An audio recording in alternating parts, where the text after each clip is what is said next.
Pragmatik pada kelas rendah kelompok 3.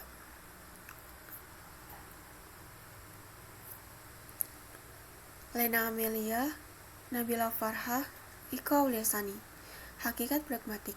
Pragmatik merupakan cabang linguistik yang semakin penting dalam studi bahasa karena menguak penggunaan bahasa dan arti ungkapan berdasarkan situasi yang melatar belakanginya.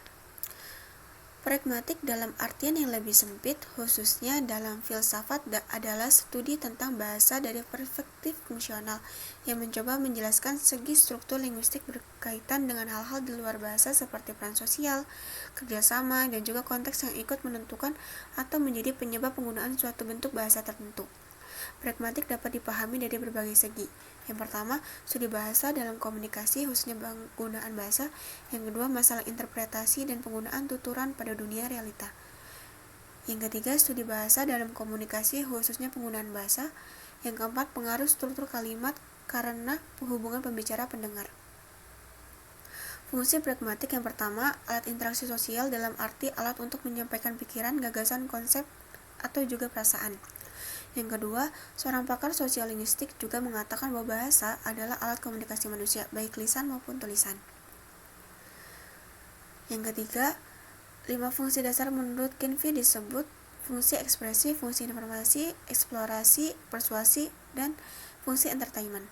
Manfaat pragmatik yang pertama, penggunaan bahasa tidak semata-mata didasarkan atas prinsip well-formed dalam sintaksis, melainkan atas dasar kepentingan agar komunikasi tetap dapat berjalan. Yang kedua, bahasa digunakan oleh masyarakat tutur sebagai cara para peserta interaksi saling memahami apa yang mereka ujarkan. Yang ketiga, dapat dipahami bahwa komunikasi tetap dapat berjalan meskipun menggunakan bahasa yang tidak apik secara sintaks. Yang terakhir, demi kebutuhan para anggota masyarakat tutur untuk mengorganisasikan dan memahami kegiatan mereka selain tata bahasa, makna juga merupakan hal yang tidak dapat diabaikan dalam analisis bahasa. Langkah-langkah mengajarkan pragmatik berbicara pada anak kelas 1 dan 2. Pembelajaran untuk keterampilan berbicara anak kelas 1, show and tell. Yaitu setiap hari secara bergilir guru menyuruh 1-2 anak untuk berbicara pengalamannya. Pengalaman tersebut meliputi berbagai hal yang menurut anak perlu diceritakan. Yang kedua, pembelajaran yang cocok untuk melatih keterampilan berbicara pada anak kelas 2 yaitu bercerita.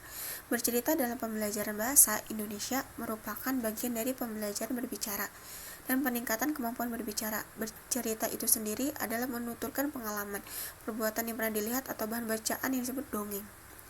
Sekian, terima kasih yang sudah mendengarkan.